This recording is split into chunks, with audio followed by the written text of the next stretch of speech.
السلام علیکم اسٹوڈینٹس، ہم جنرل سائنس کا 4تھ چیپٹر پڑھ رہے ہیں۔ آج کا ہمارا ٹاپک ہے متوازن غذا، بیلنس ڈائٹ۔ ڈائٹ ورڈ آپ نے سنا ہوگا کہ لوگ ڈائٹنگ کرتے ہیں، اس میں کیا ہوتا ہے کہ کاربوہائیڈریٹس، پروٹینز، امائنو ایسڈس، لیپڈس وغیرہ جو بھی ہیں وہ ہم ایک لمیٹڈ اماؤنٹ میں کھاتے ہیں، ٹھیک ہے، اپنے اندر لے کے جاتے ہیں۔ سٹارٹ کرتے ہیں، یہ اس کی ڈیفینیشن ہے، یہاں سے سٹارٹ ہو رہی ہے۔ ایسی غذا جس میں متناسب مقدار میں تمام غذائی اجزاء موجود ہوں متوازن غذا کہلاتی ہے، ٹھیک ہے۔ یہ بیلنس ڈائٹ کی ڈیفینیشن ہے کہ تمام غذائی اجزاء، کاربوہائیڈریٹس، پروٹینز، لپڈس، یہ وٹامنس وغیرہ جتنے بھی ہیں یہ سب موجود ہوں، ٹھیک ہے، متناسب مقدار میں، کہ زیادہ نہیں، ضرورت سے زیادہ نہیں ہم نے کھانے، جتنی ہمارے جسم کو ضرورت ہے ہم اتنی کھائیں، ٹھیک ہے۔ بیلنس ڈائٹ ہر انسان کی کیلوری ضرورت کے مطابق ہوتی ہے، یعنی کہ جتنی اس کو ضرورت ہے۔ یہ نہیں ہے کہ ہم ان لمیٹڈ مقدار میں کھائی جا رہے ہیں، اس سے ہمیں موٹاپا ہوگا یا پھر دوسری بیماریاں ہوں گی، فائدہ نہیں ہوگا۔ جبکہ حرارتی ضروریات کا انحصار کسی جسم کے وزن، عمر، جنس اور اس کے کام کرنے کی نوعیت پہ ہوتا ہے، کہ اس کو کیلوریز کتنی چاہیے، وہ اس کے وزن پہ ڈیپینڈ کرتا ہے کہ موٹا ہے یا پتلا ہے، عمر پہ ڈیپینڈ کرتا ہے کہ چھوٹا ہے بڑا ہے بوڑھا ہے، جنس پہ کہ مرد ہے عورت ہے، اور کام کرنے کی نوعیت کی کہ وہ بیٹھ کے کام کرتا ہے یا پھر مزدوری کرتا ہے، ٹھیک ہے۔ سب کے بارے میں ہم پڑھیں گے۔ سب سے پہلے آ جاتے ہیں شیرخوار بچوں کی غذا۔ جو چھوٹے بچے ہوتے ہیں ان کو شیرخوار کہتے ہیں، ٹھیک ہے۔ سٹارٹ کرتے ہیں۔ دودھ خدا کا بہترین تحفہ ہے جس میں خوراک کے تمام اہم اجزاء موجود ہیں۔ بچے تو دودھ ہے نا، اس کی یہ ایک پراپرٹی ہے کہ وہ کھانے کا بھی کام کر دیتا ہے اور پانی کا بھی کام کر دیتا ہے، یعنی کہ اگر ہمیں بھوک لگی اور پیاس لگی ہو، دونوں کا یہ کام کر دیتا ہے۔ بھوک میں یہ کھانے کا کام کر دیتا ہے اور پیاس میں یہ پانی کا کام کر دیتا ہے۔ اس لیے شیرخوار بچوں کے لیے سب سے اچھی غذا ماں کا دودھ ہے، ٹھیک ہے۔ جو چھوٹے بچے جو جن کے دانت نہیں ہوتے ان کے لیے سب سے بہترین ہے کہ وہ اپنی ماں کا دودھ پئیں، ٹھیک ہے۔ لیکن اگر کسی وجہ سے ماں کا دودھ نہ دیا جا سکے تو بھینس یا گائے کا دودھ استعمال کیا جا سکتا ہے۔ اس کے لیے ضروری ہے کہ اس میں 2 حصے پانی ملا دیا جائے، کیونکہ گائے کا اور بھینس کا جو دودھ ہوتا ہے وہ بہت ہی زیادہ گاڑھا ہوتا ہے، تھک ہوتا ہے۔ اس میں پانی ملا کے اس کو تھوڑا سا پتلا کیا جاتا ہے، کیونکہ جو بچے ہوتے ہیں وہ اتنی بھاری چیز ہضم نہیں کر سکتے، اس لیے اس میں پانی ملا دیا جاتا ہے تاکہ وہ تھوڑا پتلا ہو جائے اور بچے اس کو آسانی سے ہضم کر سکیں۔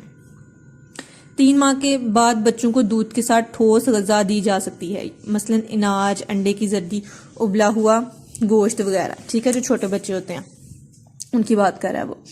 6 ماہ سے 18 ماہ تک کی عمر کے بچوں کے لیے دودھ کے ساتھ پھل اور انڈے بھی دیے جا سکتے ہیں۔ آپ نے گھروں میں دیکھا ہوگا کہ ان کو وہ سیریلیک وغیرہ دیا جاتا ہے، سوجی وغیرہ دی جاتی ہے، ابلا ہوا انڈا، ابلا ہوا آلو، فرائیڈ چپس وغیرہ ان کو دیے جاتے ہیں، ٹھیک ہے۔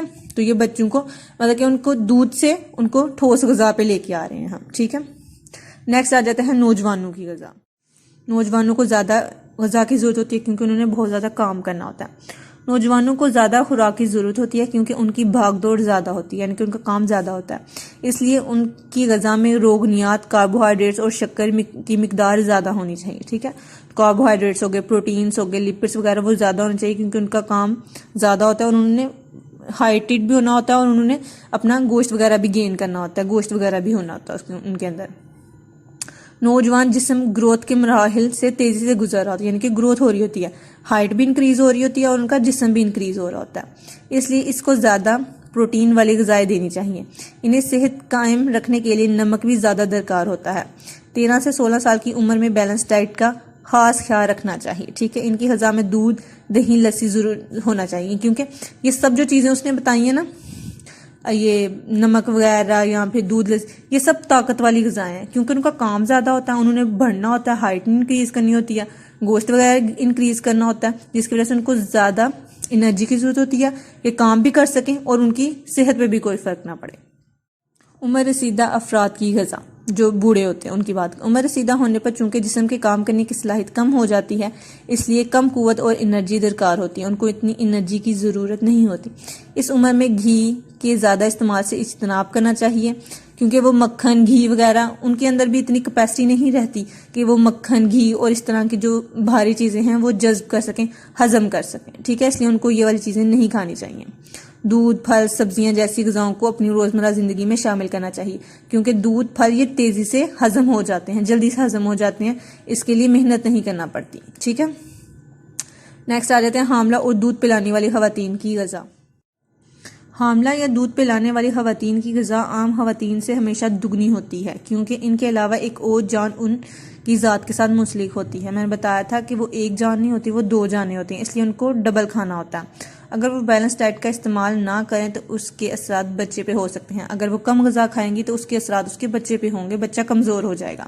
غذا کی کمی کی وجہ سے حاملہ خواتین کے بچے کمزور پیدا ہوتے ہیں، یعنی کہ ان کی اتنے صحت مند نہیں ہوتے، کیونکہ انہوں نے اتنا نہیں کھایا، کیونکہ انہوں نے صرف اپنے حصے کا کھایا، جس کی وجہ سے اس کی صحت تو ٹھیک رہی ہے لیکن بچے کمزور ہو گئے ہیں۔ ایک حاملہ عورت کو عام عورت کی نسبت زیادہ انرجی کی ضرورت ہوتی ہے، ٹھیک ہے۔